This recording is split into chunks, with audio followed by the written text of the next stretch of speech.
மாதங்களில் ரொம்பவே உயர்வான மாதமாக சொல்லக்கூடியது மார்கழி மாதமாகுங்க. அதனால தான் மாதங்களில் நான் மார்கழியாக இருக்கிறேன் அப்படின்னு ஸ்ரீ கிருஷ்ண பகவானே சொல்லி இருக்கிறாரு. மேலுமே அவரே கீதையில் மார்கழி மாதத்தை தேவர்களுடைய மாதம் அப்படின்னும் சொல்லி இருக்கிறாருங்க. எல்லா கஷ்டங்களும் நீங்கி வரக்கூடிய தை திங்களில் இருந்து புது வாழ்க்கை அமைய வேணும் என பிரார்த்திக்கக்கூடிய மாதமாகவும் இந்த மாதம் சொல்லப்படுதுங்க.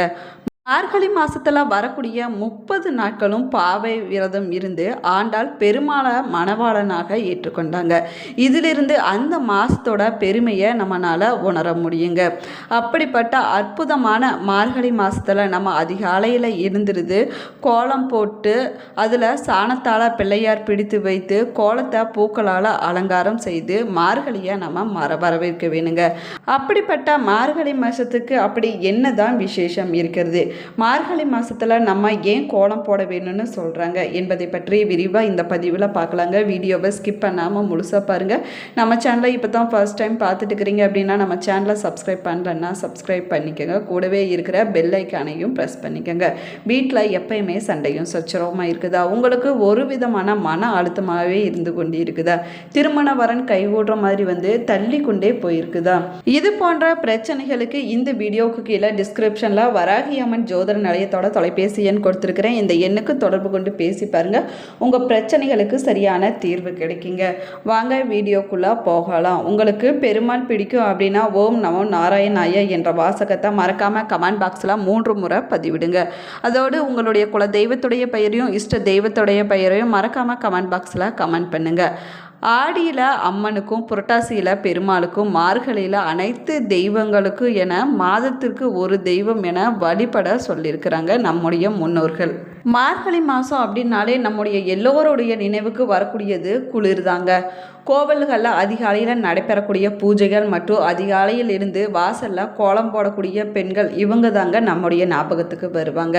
இதே போல் மார்கழி மாதத்துக்கும் தனிச்சிறப்பு இருக்குதுங்க. மற்ற மாதத்தில் இல்லாமல் மார்கழி மாதத்தில் மட்டும் அதிகாலையில் எந்திரிச்சு எதற்காக கோலம் போட வேணும் அப்படின்னு சொல்கிறாங்க அப்படின்னு பார்க்கலாம் வாங்க.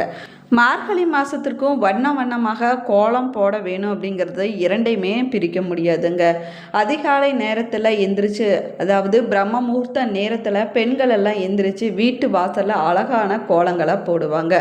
தமிழர் பண்பாட்டின் 1000 ஆண்டுகள் பாரம்பரியத்தை இது நமக்கு நினைவூட்டுதுங்க.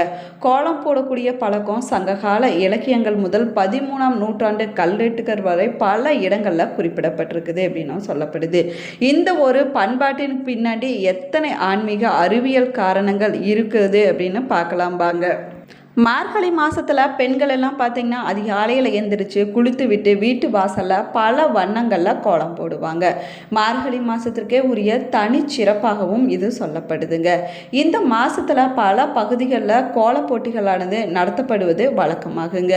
அப்படிப்பட்ட அற்புதமான மார்கழி மாதம் ரொம்பவே புண்ணியமான மாதம் அப்படிங்கிறதுனால இந்த மாதத்தில் நம்ம அதிகாலையில் எந்திரிச்சு வீட்டை விட்டு வெளியில் வர வேணுங்க என்பதற்காகத்தான் பெண்கள் வீட்டு வாசலில் கோலம் போட வேணும், ஆண்கள் பஜனைகள் பாடி கோவிலுக்கு போக வேணும் அப்படின்னு சொல்லியிருக்கிறாங்க. ஆன்மீக ரீதியாக பார்த்தோம்னா மார்கழி மாதம் தேவர்களுடைய அதிகாலை நேரமாகுங்க. அவர்கள் கண் விழிக்கக்கூடிய நேரத்தில் நாமும் எந்திரிச்சு சுத்தமான இறை வழிபாட்டில் நம்ம ஈடுபட்டுட்டு வந்தோம்னா நம்முடைய விருப்பங்கள் அனைத்துமே நிறைவேறுங்க. அதற்கு எந்த ஒரு தடையும் இருக்காது அப்படின்னு சொல்லப்படுதுங்க. அது மட்டும் இல்லாமல் நம்முடைய பாவங்கள் கர்ம வினைகள் அனைத்துமே விலகி நமக்கு துணையாக இருக்கும் அப்படின்னும் சொல்லப்படுதுங்க. அது மட்டும் இல்லாமல் எந்த ஒரு காரியத்தையும் தொடர்ந்து 30 நாட்கள் நம்ம கடைப்பிடிச்சிட்டு வந்தோம்னா நமக்கே அது பழகிவிடுங்க. அந்த அடிப்படையில் தினமும் பிரம்ம முகூர்த்த நேரத்தில் நம்ம எழுந்திருப்பது அளவில்லாத நன்மைகளை நமக்கு பெற்று கொடுக்குங்க. அப்படிங்கிறதுக்காகத்தான் இந்த மார்கழி மாதத்தில் பக்தி செய்ய வேணும் அப்படின்னும் சொல்லப்பட்டிருக்குதுங்க. அறிவியல் ரீதியாக பார்த்தோம்னா மார்கழி மாதத்தில் தான் ஓசோன் படலம் பூமிக்கு மிக அருகில் வருமாங்க. அதிகாலையில் ஓசோன் படத்தில் பட்ட குளிர்ந்த காற்று நம்முடைய உடலின் மீது படும்போது தோல் நோய் போன்ற நோய்கள் அனைத்துமே விலகிவிடும் அப்படின்னும் சொல்லப்படுதுங்க. அது மட்டும் இல்லாமல் சுவாச பிரச்சனைகள் சரியாகி விடுங்க. உடலுக்கும் மூளைக்கும் புத்துணர்ச்சியானது கிடைக்குங்க. இதனால் உடலில் நோய் எதிர்ப்பு சக்தியானது அதிகரிக்கும் அப்படின்னும் சொல்லப்பட்டிருக்குது. மேலுமே அறிவியல் ஆய்வுகள் மூலமாகவும் இது நிரூபிக்கப்பட்டிருக்குது அப்படிங்கிறது நம்ம எல்லோராலுமே ஏற்றுக்கொள்ளப்பட்டதாகங்க. இதை தவிர அதிகாலை பிரம்ம முகூர்த்த நேரத்தில் நம்ம வீட்டு வாசலில் சாணம் தெளித்து கோலம் போடுவதனால நம்மளுடைய வீட்டுக்கு நேர்மறையான ஆற்றல்களானது அதிகரிக்குங்க. அது மட்டும் இல்லாமல் சுற்றுப்புறத்தை சுத்தமாக நம்ம வைத்து கொள்வது முக்கியமானதாக சொல்லப்பட்டிருக்குதுங்க. இறைவனை வீட்டிற்கு வரவேற்கக்கூடிய முறையாகவும் இந்த முறை சொல்லப்பட்டிருக்குது.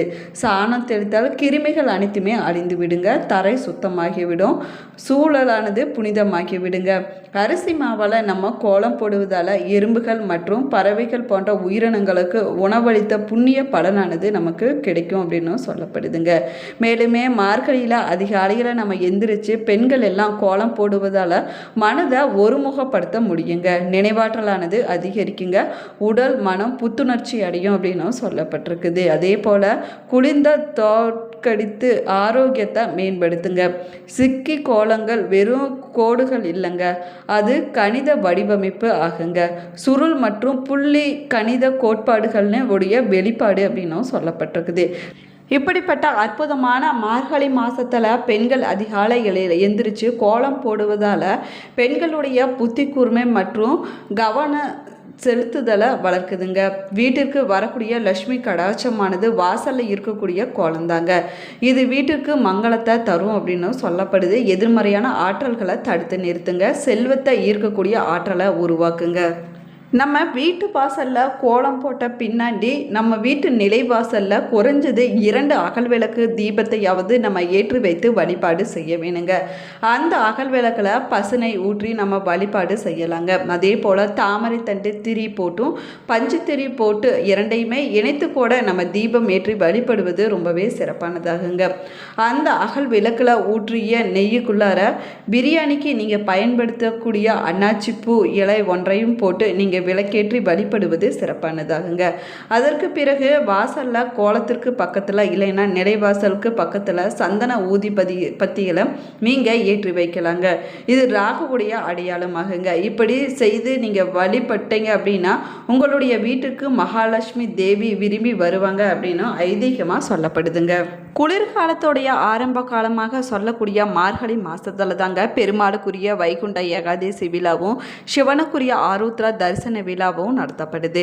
பல சிறப்புகள் கொண்ட இந்த தெய்வீக மாதத்தில் ஜோதிட ரீதியாகவும் ஆன்மீக ரீதியாகவும் சில குறிப்பிட்ட வழிபாடுகளை நம்ம செஞ்சுட்டு வந்தோம் அப்படின்னா நம்முடைய வாழ்க்கையில் இருக்கக்கூடிய அனைத்து விதமான பிரச்சனைகளும் விலகி நமக்கு நல்ல அதிர்ஷ்டமானது உண்டாகுங்க. மார்கழி மாதம் அப்படிங்கிறது தட்சிணாய காலத்துடைய நிறைவான மாதமாகுங்க. இதை தேவர்களுடைய மாதம் அப்படின்னும் அழைப்பாங்க. இந்த மாதம் முழுசும் பார்த்தீங்கன்னா இறை வழிபாடு செய்வதற்குரிய மாதமாகுங்க. இந்த மாதத்தில் எந்த ஒரு சுப நிகழ்ச்சியும் நடத்தப்படுவதில்லைங்க. அது மட்டும் இல்லாமல் இந்த மாதத்தில் அனைத்து ஆலயங்களையுமே அதிகாலையில் அதாவது பிரம்ம முகூர்த்த நேரத்தில் திருப்பாவை திருவெண்பாவை பாடல்களை பாடி வழிபடக்கூடிய காலமாகுங்க. மார்கழி மாதத்தில் அதிகாலையில் எழுந்திரிச்சு பஜனை செய்வதும் கோலம் போடுவதற்கு அறிவியல் ரீதியாக பல காரணங்கள் சொல்லப்பட்டிருக்குதுங்க. மார்கழி மாதம் என்பது ரொம்பவே புண்ணியமான மாதமாகுங்க. தமிழ் மாதங்கள்லேயே இந்த மாதத்தில் தான் நம்ம செய்கின்ற வழிபாடுகள் பிரார்த்தனைகள் அனைத்துமே பல மடங்கு அதிகமான பலன்களை நமக்கு கொடுக்குங்க.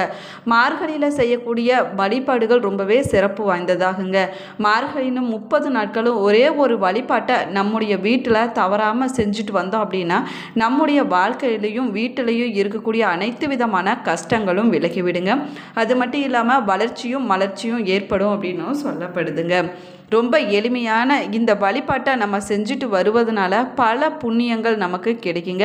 அது மட்டும் இல்லாமல் மகாலட்சுமியுடைய அருளானது நமக்கு பரிபூரணமாக கிடைக்கும் அப்படின்னும் சொல்லப்படுது. இப்படிப்பட்ட அற்புதமான மார்கழி மாதத்தில் நம்ம வீட்டு வாசலில் அரிசி மாவால் கோலம் போடுவது மிகப்பெரிய புண்ணிய பலன்களை பெற்றுக் கொடுக்குங்க. அரிசி என்ற சொல்லிலிருந்து அரி என்பது பெருமாளையும் ஷி என்பது சிவனையும் குறிக்குமாங்க. அரியும் சிவனும் ஒன்றாக இணைந்திருக்கக்கூடிய அரிசி மாவுல கோலம் போடுவது வீட்டுக்கு தெய்வீக தன்மையை கொண்டு வருங்க. அது மட்டும் இல்லாமல் அரிசி மாவால் கோலம் போடும்போது அந்த மாவை எடுத்து எறும்புகள் சாப்பிட்டுச்சு அப்படின்னா அத்தனை பேருக்கு அன்னதானம் வழங்கிய புண்ணிய பலனானது நமக்கு கிடைக்குங்க. அதோடு காவி நேரத்தில் பட்டை அடித்து கோலம் போடுவது சிறப்பானதாகுங்க. இந்த பதிவில் மார்கழி மாதத்தில் நம்ம கோலம் போடுவதால் நமக்கு என்ன மாதிரியான பலன்கள் கிடைக்கும் அப்படின்னு விரிவாக சொல்லியிருக்கிறேங்க. வீடியோவை ஸ்கிப் பண்ணாமல் முழுசாக பாருங்கள். நம்ம சேனலை இப்போ தான் ஃபர்ஸ்ட் டைம் பார்த்துட்டு இருக்கிறீங்க அப்படின்னா நம்ம சேனலை இன்னும் சப்ஸ்கிரைப் பண்ணலன்னா சப்ஸ்கிரைப் பண்ணிக்கோங்க. கூடவே இருக்கிற பெல் ஐக்கானையும் ப்ரெஸ் பண்ணிக்கோங்க. Thank you friends. மேலுமே நீங்கள் எந்த மாவட்டத்திலேருந்து பார்க்குறீங்க என்பதை மறக்காமல் கமெண்ட் பாக்ஸில் கமெண்ட் பண்ணுங்கள். தேங்க்யூ.